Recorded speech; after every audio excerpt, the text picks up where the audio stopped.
Mira, acá siempre hacemos algo muy importante, Gerardo, que nos cuente para que la gente esté enterado dónde te iniciaste, cómo te iniciaste, si fue sobre una captación, visoría, te presentaste, cómo empezó tu carrera. Sí, yo empecé bueno, empecé a los 7 años, ¿no? Jugando al fútbol a través de una escuela de fútbol que había en la escuela en la que estudiaba. A los 7 años, mi papá me inscribe en una escuela del América, en la escuelita del América.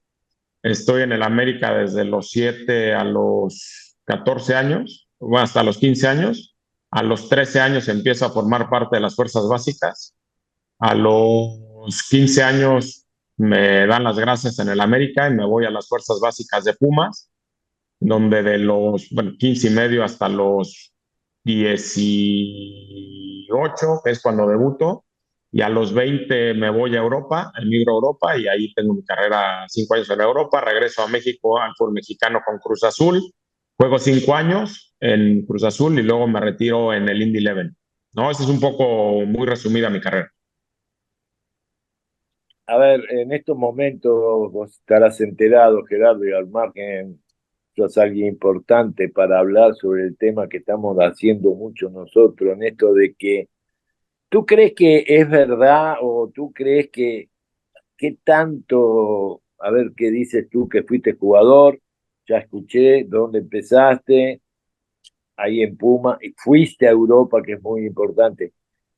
Tanto es así que dicen que hay que ir a formar, ojo, no vender, sino a formar jugadores jóvenes, 17, 18 años, 16, 19 años, a Europa, que acá no estamos capacitados para formar jugadores, hacerlo, que luzcan, que jueguen en una primera división y después se vendan. ¿Qué opinas tú sobre eso? Yo te voy a hablar, Ricardo, de lo que a mí me pasó, ¿no? En primera persona y sobre eso, si quieres, podemos hablar de la experiencia que yo tuve. Yo estuve hasta los 20 años en Pumas, ¿no? Y yo creo que tuve una buena formación en donde, sabes cómo eran en Pumas, ¿no? Era mucho correr, era nunca darte por vencido, era siempre querer más, siempre pelear contra los que tenían más presupuesto y a lo mejor no tenían los jugadores de mayor calidad, pero sí tenían ese ímpetu y esas ganas de seguir creciendo y de seguir sobresaliendo y de luchar contra quien fuera, ¿no? Yo a los 20 años me voy a jugar a Europa, no sé si ya estaba 100% formado o me acabé de formar en una segunda división muy competitiva en el fútbol español. Yo estoy seguro que ese año que yo tuve, o ese año y medio que yo estuve en segunda división, para mí fue muy valioso para acabarme de formar y entender todo lo que había aprendido cuando era joven, por la competencia, por el profesionalismo, por los pequeños detalles que el futbolista, no digo que los formadores, que el futbolista esté inculcado para ponerle mucha atención todo lo que es fuera de campo, y también los pequeños detalles dentro del campo, que muchas veces en México no lo valoramos, de que si tienes que hacer un trabajo de técnica individual bien, que lo hagas realmente bien y que estés 100% convencido que eso en algún momento te puede cambiar en un partido, ¿no? O puede hacer la diferencia a la hora de definir, ¿no? Que tú lo estás haciendo nada más por hacerlo en un entrenamiento de joda, como dijeras tú, y de allá yo estaba convencido y sorprendido que sí lo hacían realmente con esa conciencia porque creían que en cualquier momento lo iban a ocupar y lo iban a necesitar. Creo que hay buenos formadores en México, sí creo que hay buenos formadores, pero yo creo que ahí es donde tendríamos que apuntalar más para formar más y mejores jugadores y que tuvieran la oportunidad para poder eh, tener esta oportunidad en primera división en México. Claro, te saludo con mucho gusto desde acá, desde Guadalajara, y te pregunto, ¿cómo hacer para cambiar esa situación que a lo que estás mencionando es un tema cultural y que lleva muchos años? Porque tú hace cuántos años emigraste al fútbol español y pareciera hoy seguimos adoleciendo de esos pequeños detalles. ¿Qué onda, chiquis? ¿Cómo estás?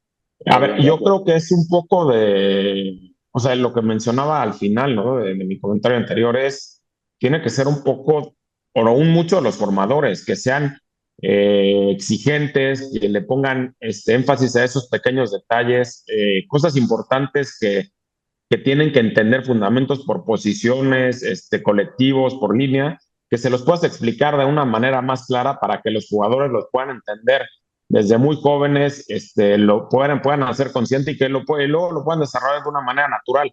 Pero yo creo que viene de el punto de que tenemos que tener muy buenos formadores que estén bien remunerados para que estén 100% enfocados en esa chamba y puedan sacar mejores jugadores y que esos pequeños detalles que a lo mejor, como tú dices, son culturales, bueno, los podamos ir revertiendo poco a poco, ¿no? Y que nos demos cuenta cuáles son las carencias o las debilidades que tenemos como, a lo mejor como país y que eso puede impactar en el mejor desarrollo de jóvenes para que seamos conscientes y lo podamos trabajar, porque tenemos muchas cualidades que otros países no tienen. Pero estas pequeñas habilidades, si las hacemos conscientes y las fortalecemos, estoy seguro que podemos desarrollar muy buenos jugadores. Lo que pasa de que hablas de algo muy importante que yo creo que por eso hay dos o tres cositas que no entiende el dirigente, diría yo, en lo que vos estás hablando. Los formadores, hay veces que, por ejemplo, yo, porque vengo de otro país, me formé en Argentina, allá se dice divisiones inferiores, acá se llama fuerzas básicas, es lo mismo.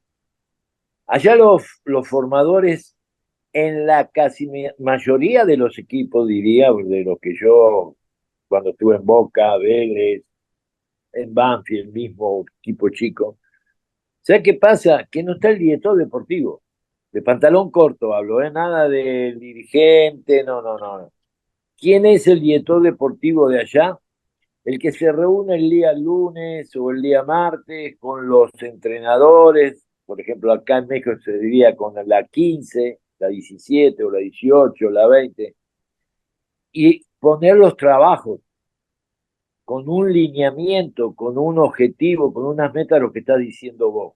Es decir, el trabajo físico, que siempre está por el preparado físico, después vienen unos trabajos ahora, que antes se llamaba espacios reducidos, ahora lo llaman los famosos rondos, lo entiendo, y después viene lo que vos dijiste, que es el oficio de cada puesto, que es diferente. Un volante de contención no es un volante después que crea que ese volante de contención puede jugar un 4-3-3, porque ese 8 y 10, el volante por derecha y por izquierda, no es lo mismo que doble contención.